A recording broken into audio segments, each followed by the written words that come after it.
नमस्कार विद्यार्थी मित्रांनो, परमचल अकॅडमीमध्ये आपला पुन्हा एकदा स्वागत आहे। बघा, आज आपण घातांकाचे काही नियम बघत आहे। नियम नंबर पहिला काय म्हणते, नियम तुमच्या डोळ्यासमोर आहे। नियम नंबर पहिला काय म्हणते, जर घातांक बघा काय असं म्हणते, जर संख्यांचा गुणाकार असेल म्हणजे काय की जर गुणाकाराची क्रिया होत असेल, नियम हेच म्हणते, वाचून घ्यायचा। काय म्हणते, जर गुणाकाराची क्रिया होत असेल व पाया समान असेल, बघा नियम नंबर पहिला काय म्हणते, जर या ठिकाणी पाया समान असेल व मध्यात गुणाकाराची क्रिया होत असेल तर घातांकाची काय करावी, तर बेरीज करावी। लक्षात ठेवा काय म्हणते नियम नंबर 1, नियम नंबर 1 असं म्हणते की जर पाया समान असेल, लेकरा काय असेल, जर पाया समान असेल, मध्यात जर गुणाकाराची क्रिया होत असेल तर घातांकाची काय करावी, बेरीज करावी। मग पाया समान आहे जशा तसं जो काही घातांक असेल ना त्या घातांकाची बेरीज करून टाका। म्हणजे किती, 4 आणि 3 किती होते, 7, 7 आणि 2 किती होते, 9, मग 7च्या डोक्यावर किती, 9, संपला कार्यक्रम।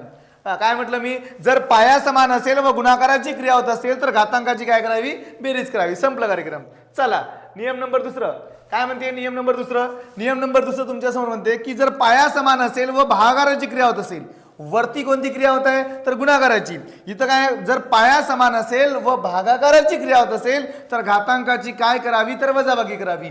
वरती गुणाकाराची क्रिया होत होती, आपण त्यांची बेरीज केली, इथं भागाकाराची क्रिया होत आहे आणि आपण काय करताय, तर वजाबाकी करताय। मग 11 जसंच्या तसं, मग 7 वजा 2 किती होते, तर 5, म्हणजे 11चा घात किती मिळेल का, तर 11चा घात 5। नियम नंबर 2 सिंपल आहे। चला नियम नंबर तिसरं काय म्हणते, नियम नंबर तिसरा म्हणते की एखाद्या संख्येचा घात घाताचा परत घात असेल, एखाद्या संख्येचा घात आणि घाताचा परत घात असेल तर घातांकाचा गुणाकार करावा। म्हणजे काय, 9, 9च्या डोक्यावर किती आहे, 2, 2च्या डोक्यावर 3, आता 3च्या डोक्यावर पुन्हा 2 असताना तरी गुणाकारच केला असता, कारण घातांकाचा परत घात असेल तर घातांकाचा गुणाकार करावा।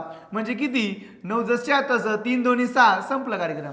चला नियम नंबर 4 नेक्स्ट नियम काय म्हणते, नियम नंबर नेक्स्ट काय म्हणते की कोणत्याही संख्येचा, कोणतेही ए बी सी, ए चा घात असेल, बी चा घात असेल, कोणत्याही संख्येचा घात जर 0 येत असेल तर त्याचं उत्तर काय येतं, तर त्याचं उत्तर 1 येतं। लक्षात ठेवा।